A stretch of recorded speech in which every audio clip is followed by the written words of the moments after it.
7 weeks during my I'm going to give a lecture on writing Affs. I just have to quickly share my screen. Can everyone see the slides?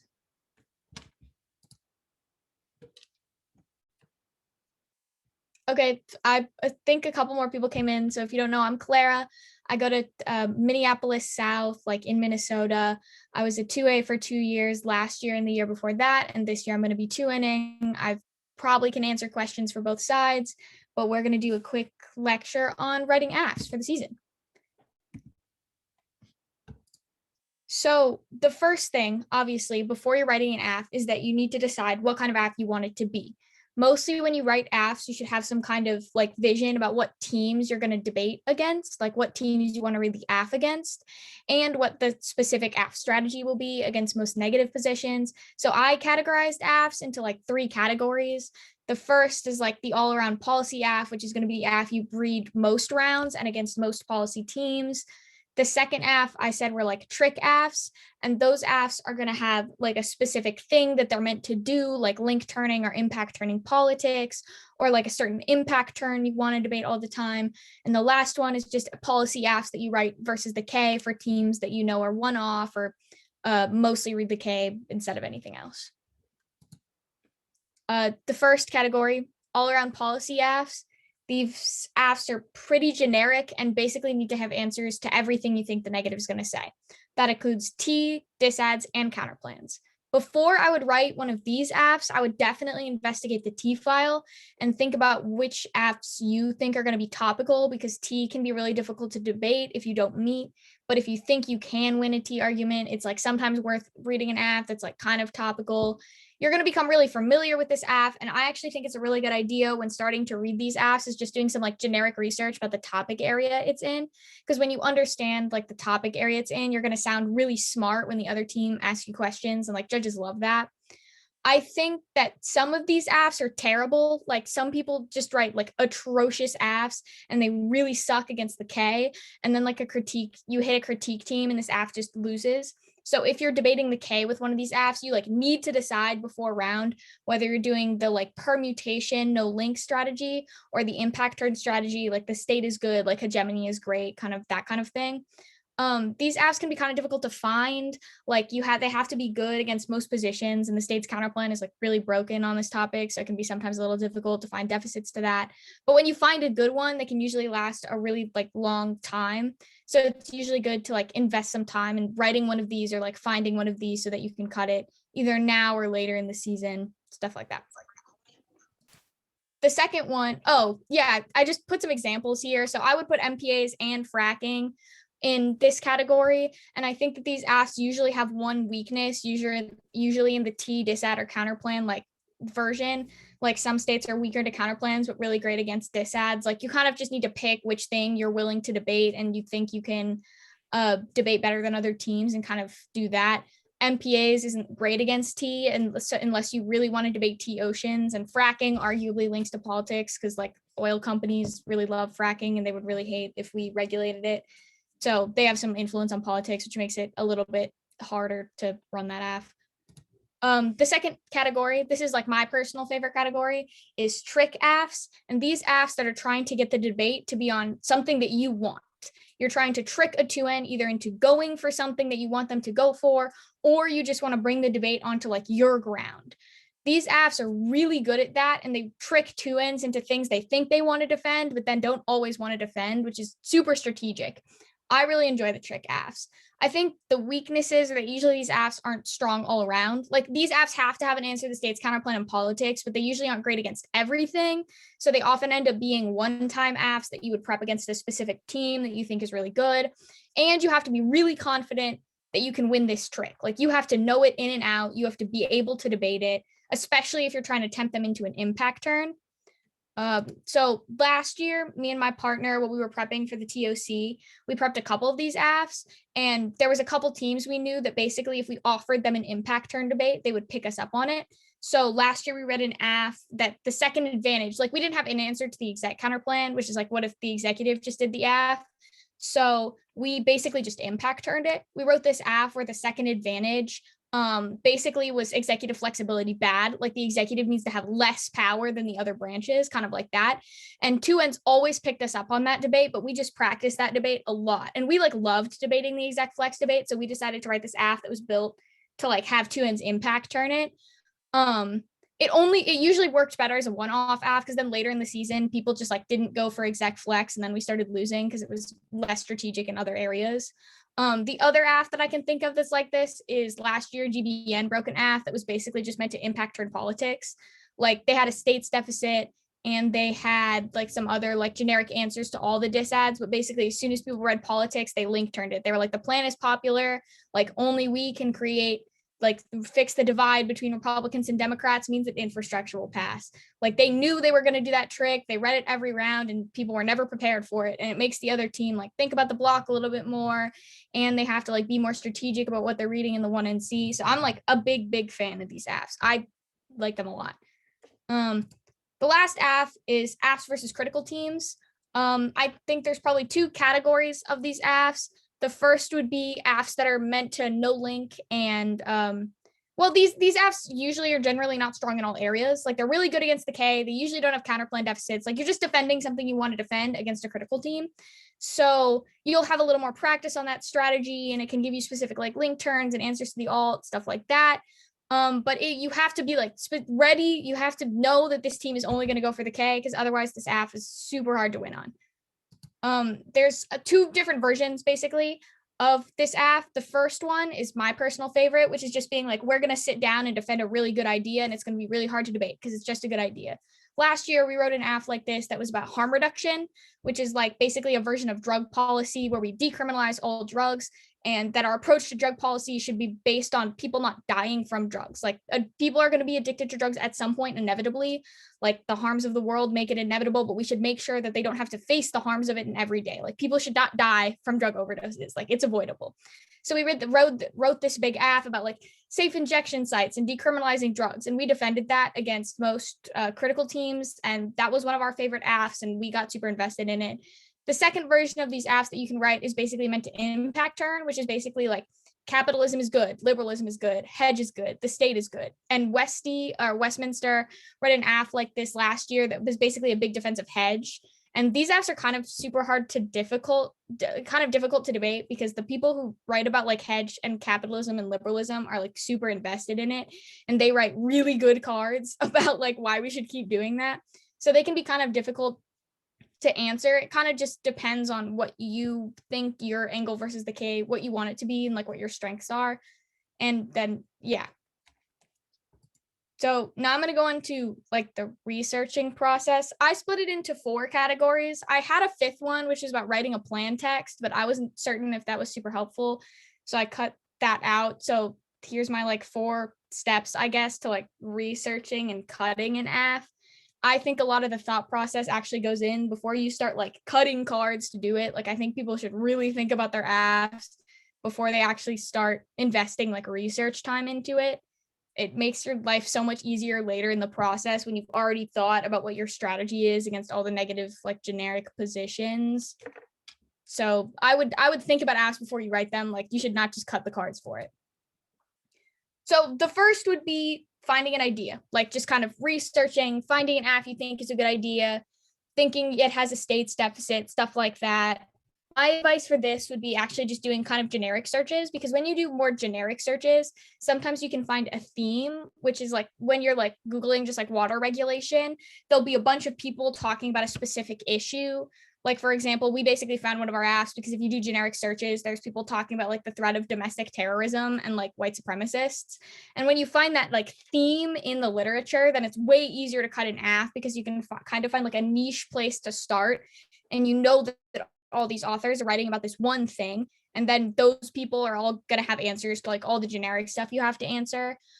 Before you start finding an idea, you have to know if it's topical. Like I would invest in looking at the T file first, being like what affs are and are not in the topic, because otherwise you're going to break a non-topical aff and then lose to T. My other big like researching advice would be using authors to find other authors, which is like usually when people are invested in a certain idea, or a certain type of research, they always cite authors that are invested in the same like body of literature. Like academia is really split up. And so when you find one author that's writing about the AF, I would go through their cited by, and I would also go through the bottom where they're citing all the authors that they found to like defend the article. And I would look through those articles and see if you can find like other articles by similar authors that have similar ideas. The last thing that you would be helpful to know before you cut it is like what type of AF you want to defend, but also if you want it to be soft left versus extinction. I'm assuming if people don't know, soft left is like smaller impacts, like it doesn't reach extinction, and big stick is like extinction. Those are just like the debate buzzwords for it. And I kind of really like soft left AFs, but there are a lot of people who don't. So it's kind of up to you. Like you get to decide whether you want to defend soft left AFs or not. I have a slide about that at the bottom, but we'll see if we get there with time. I think we probably will. 2, gut check. So many AFs people break should not pass the gut check phase. Like some of these AFs are terrible. For policy AFs, your gut check should be, is it solved by the state's counterplan and does it link to politics? Because those are easily like the biggest generics this year. Like you have to check. I would also maybe do a little research. Like if I Google the states doing the thing, doing my AF, can I find articles about it? Because a lot of times people are overconfident in their ideas and they're like, yes, like of course it's not solved by the state's counterplan. And then if you really like look a little bit further, it often is. So you need to pick a deficit, and it's kind of up to you. There's like a bunch of different versions of deficits. Some of the ones you'll see like in the packet AFs, like for fracking, the deficit is probably this like federalism advantage, which is basically federal power good. And then for MPAs, it's like a jurisdiction deficit, which is like MPAs are necessary in the ocean because that's how you recover all the like animals in life that live really deep in the ocean. So both of those have like states deficits. I would say MPAs is probably better than fracking. I'm not a super big fan of the like federalism deficits, but it kind of depends on who your judge is. For K gut check AFs, you should look in the literature. People are often super confident in their AFs. Like, it's a really great idea. Like, I think it's really great. And then if you look a little harder, a lot of times these AFs that are like built to answer Ks are actually like really kind of bad against the K. Like if you're defending at some point, like some state action, like there's just inevitably going to be some links. It's a question of whether you think they're very good or not, or if the AF outweighs them. The second gut check I would do for AFs v KAFs is like, does it have a built-in alt or link answer? Like when you have an AF that doesn't really link to the K, but says that the AF is necessary for the alternative, it's super strategic and it makes the 2AR really easy because K teams will never have like the specific cards that you do. So I think it's super helpful to have like a built-in link turn or alt answer when you're writing an AF versus the K. Then after that, I would cut the AF. Like you can do some preliminary research, cut some cards. Once you've decided that the AF is a good idea, has an answer to states and an answer to disads, then you should cut the entire 1AC. And that should be just collecting all the cards you need to finish the AF in the 1AC and maybe some 2AC cards, like depending on how many cards you think you're going to read in the 2AC. You really need to create like a good explainable story. I think that there should be some time investment in figuring out how you want to tag your cards, because the judge's like first introduction to the AF and the story of the 1AC is through all the tags that you're reading through while you're reading it. So I actually think it's a good time investment to like really think about how you're tagging your cards, because that's how the judge is going to evaluate the 1AC without looking at the card warrants. I wasn't sure. The other thing I would just make sure to do is make sure you have an internal link to every impact, which is like for every scenario you're reading, you need to have a description of the status quo and why that's going to be bad. Then you need to have a reason, basically a description of the status quo, a reason the status quo is bad, and then an impact to like that reason the status quo is bad. And every advantage needs an internal link to every impact. You can't really just like shove impact cards in there. The way you should construct your 1AC should mean that the 2A should never have to read new case cards in the 2AC. Like I think the most strategic and best AFs are really defensible coming out of the 1AC, and it's not like, it makes it way easier on the 2AC if you're not reading new cards on case. You can read new cards against like disads and counterplans and stuff. This is a general pet peeve of mine. You should always read a solvency advocate. I see AFs all the time where it's like just a scenario and it's like, obviously if we stopped this, like it would solve this. Like, no, you have to find a card that advocates for the AF. You need like an actual adult who has a PhD to approve this idea. Like find a solvency advocate. do not just be like, here's a problem, we're just going to eliminate the thing is causing the problem. Like, you have to have a solvency advocate. General pet peeve. The fourth thing would be 2AC blocks. I'm not sure if we're having a 2AC lecture, so I'm going to maybe be a little vague here, but first thing in the 2AC block should be obviously like A2 common off case states, disads, will be there. If you don't have people on your team that like already know what it is, if you check the camp wiki, which maybe if you check like, there's a camp wiki where basically all the camps put out all the cards and research they did during the summer. And you can usually kind of figure out what the topic is going to look like looking at that. It's actually, you can see it up in my like saved bar, but I can also put it in the Discord for people later if they want it. But it lets you find out what disads people are going to read against you, like what counter plans, all the case stuff, kind of makes it your life a lot easier, especially in the T area, because a bunch of really smart coaches have basically already decided what the topic is going to look like. They've cut definitions, they've researched all the literature, and they've released all this evidence. And so you get to use all this evidence and like you can look at it to figure out what the topic is going to look at like. The second thing I would do when writing 2AC blocks is identifying what you think the ideal 2AR is against most of these off-case positions. So against disads and counterplans, like what do you think is the best argument against them? And that should be the forefront of your 2AC blocks. Like that should be the argument you're going to extend in the 1AR and 2AR. Like you should be super confident in this one argument. And then you should also identify what the weakness of your AF is. Like what off-case position do you think is the best answer to this AF and why? And then you should be able to write a longer 2AC block to that and a shorter 2AC block to other things, so that you can always prioritize what like the thing that's the scariest is.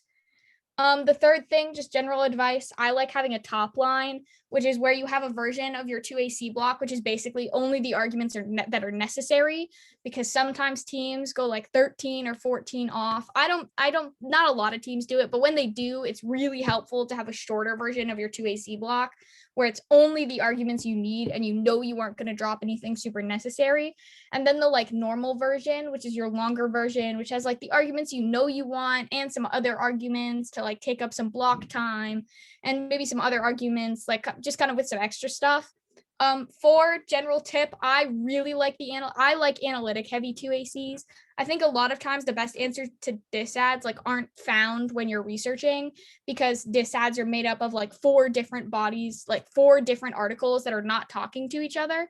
So I actually really like using analytics in 2ACs, and I think 2AC blocks should use them more often, especially against like silly disads. Especially against the K. If you're giving a one-off 2AC, it should be pretty analytic heavy. Like I have a model for how I like looking at it. I flowed this college debate and I basically remodeled all my 2AC blocks, and I can also send that debate if people want to watch that. 2AC blocks should be amended during the year. Like you should not be done with your 2AC blocks by the first time you edit them. Like usually if you go through and have a second look, you can always make them better and more efficient with like more cards or less analytics, kind of stuff like that. I'm going to just talk about plan texts quickly. The most important thing when writing a plan text is just making sure it has all the important words in the resolution. So it should have the United States federal government should.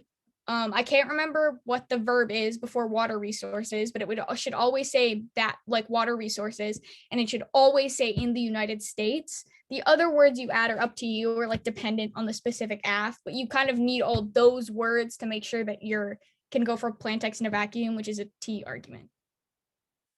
Okay, last slide. I'm going to talk about soft left AFs versus extinction. Keep in mind, these are my personal opinions on soft left AFs versus extinction AFs. Like people have incredibly varying opinions on soft left versus extinction, and I think I'm probably more amenable to soft left AFs than big stick ones. Soft left AFs I actually think are incredibly strategic. They're way harder to answer on the case because they're usually good ideas. Like if you're writing a good soft left AF, it should be a pretty defensible and good idea. And 2Ns are like terrible at answering AFs that are good ideas. The second thing I would say is that 2Ns are really terrible at doing framing contentions. Like I actually think framing contentions are incredibly strong, and I kind of think straight utilitarianism would be a terrible idea. Like we should do things in the world that make it slightly better. We should not only do things that solve extinction. Like that's a good idea. Like the world should get better on a smaller scale. I think soft-left Affs are usually easier to find. Like most people that are right in academia don't think everything is going to cause extinction. They think that certain things would be slightly better for the world, and like they're going to defend that, which makes your life a lot easier to find them because they're pretty strong in literature. I'd say the reason that writing soft-left Affs is harder is they usually don't have states deficits. Like a lot of water policy, state jurisdiction, including stuff that would just like make water policy slightly better. So it's going to make your life a little more difficult to find states deficits when you're writing a soft-left Aff. The reasons that I would maybe prefer big stick is that judges are a little bit biased against soft-left Affs. Like they think that extinction outweighs. Extinction probably top level is a bad idea. Like people don't want to die. Like the entire earth should not go up in a blaze of fire from a nuclear war. Like that's a bad idea.